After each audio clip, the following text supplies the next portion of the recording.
Hello everyone! So in today's video ay magtatanim tayo ng ating minarkot na mulberry trees.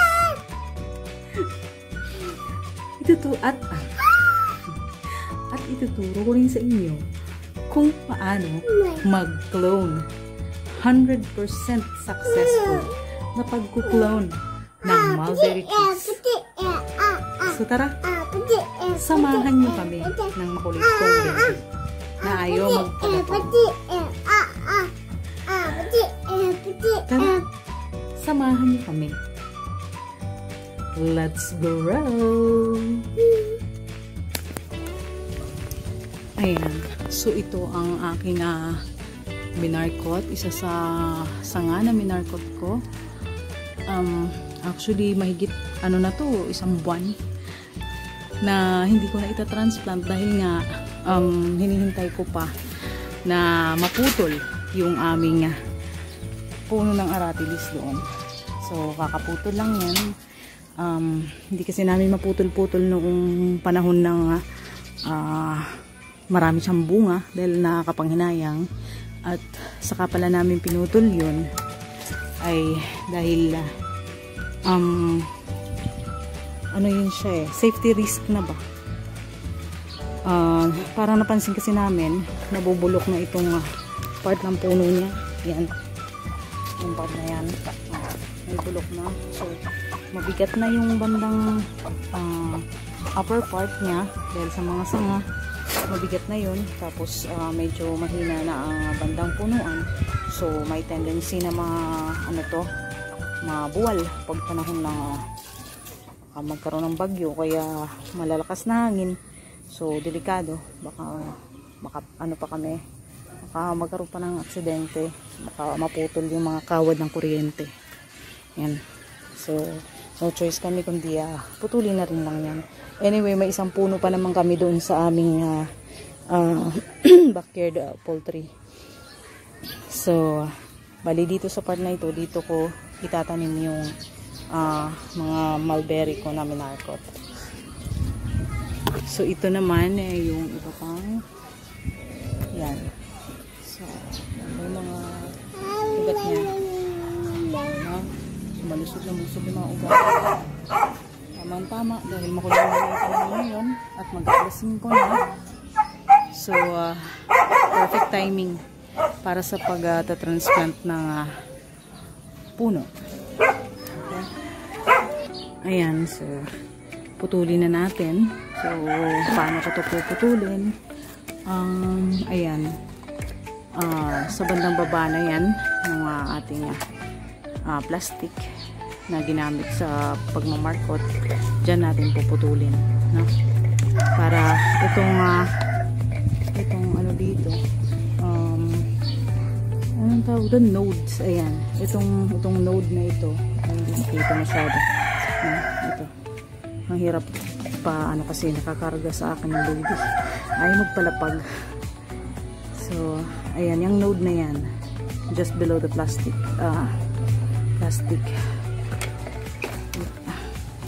yung node na yan ay baka tumubo pa, no? So, putulin na natin. Huwag na, masasira yan. No, don't do that. Wala tayong assistant.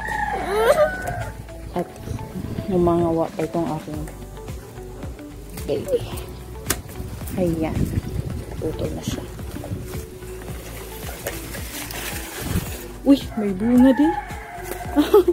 May bunga, anak. Oh, yun, naswerte pa. Mayroong bunga. Kasaway talaga yung anak ko. Oy. Hawakan mo itong suklay. Ayan, anak ko. Mayroong bunga. Dali. Sige, baba ka na. Ayan, kainin mo. Saglit. Wawash lang ni mama. Saglit. Wawash lang ni mama. Saglit. Oh, here.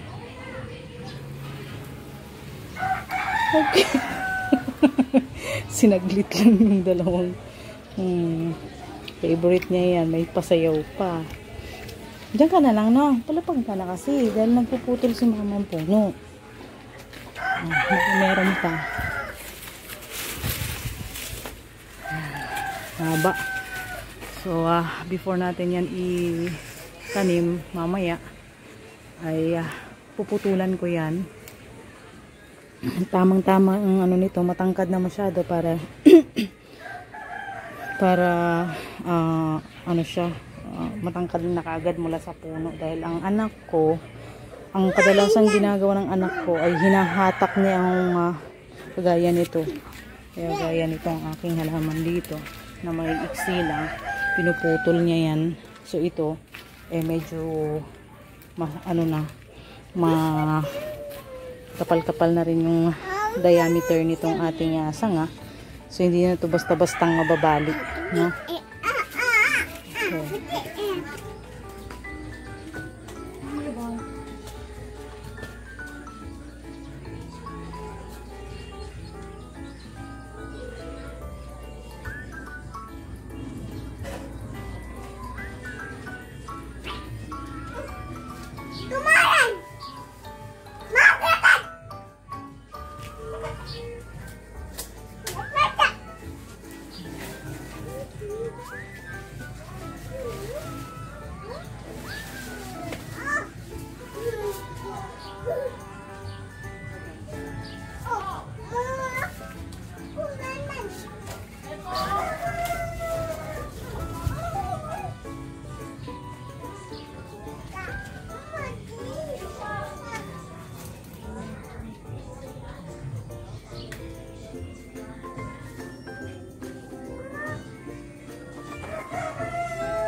so pagputulan natin ito.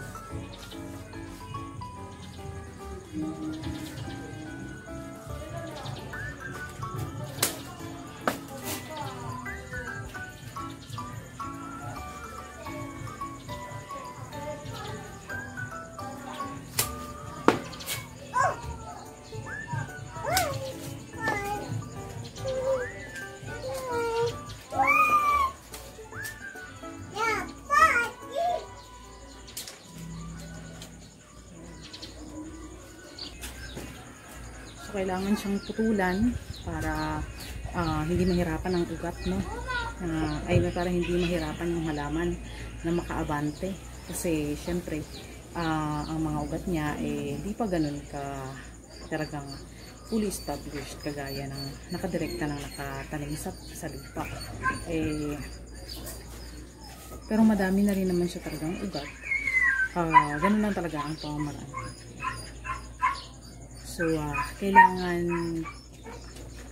kong putulan yung mga sanga niya, yung mga dulo, para matulungan yung halaman na agad makaabante pagkatapos nating itanim direkta sa lupa.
Ang kapal na ng ugat niya.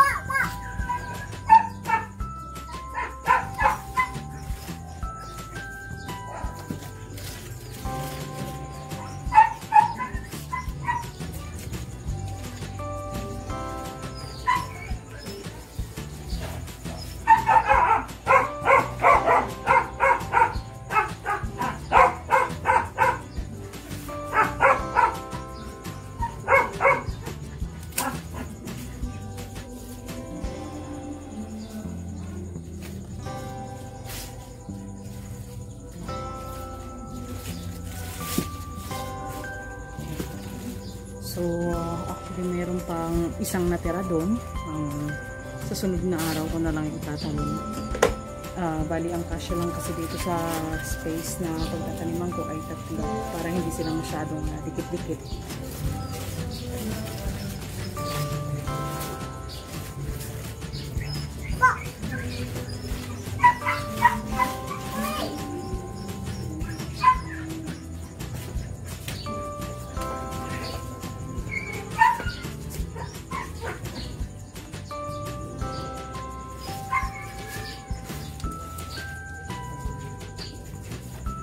Ito ay tatanggalin natin. Bilis makapawit yung yung ugat, penetrate sa lupa na pagtataniman natin.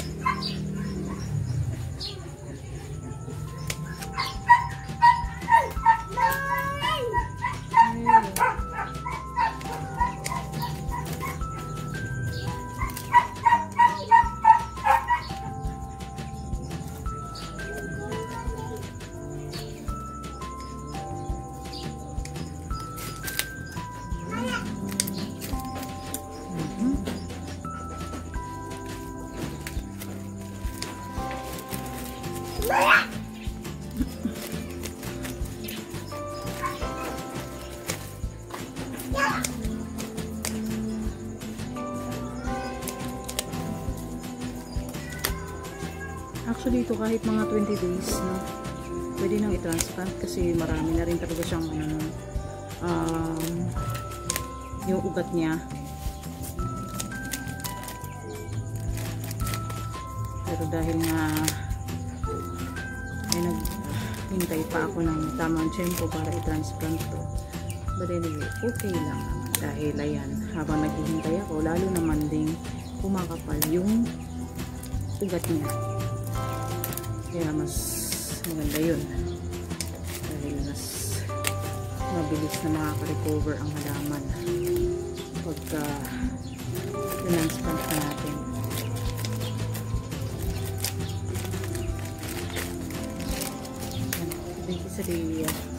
Basically ganyan lang naman, tatanggalin lang yung plastic.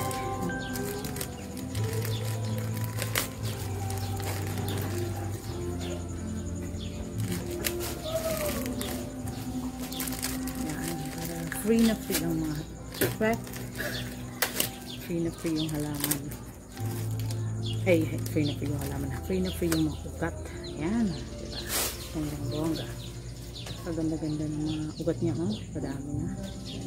So ngayon, itatanim na natin ito. Pero direkta na. Unlike before na nilalagay ko muna sa paso, ngayon direkta na dahil sobrang laki na nitong sanga.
So, ayan na guys. Tapos na tayo mag-transplant ng ating narcot na mulberry tree.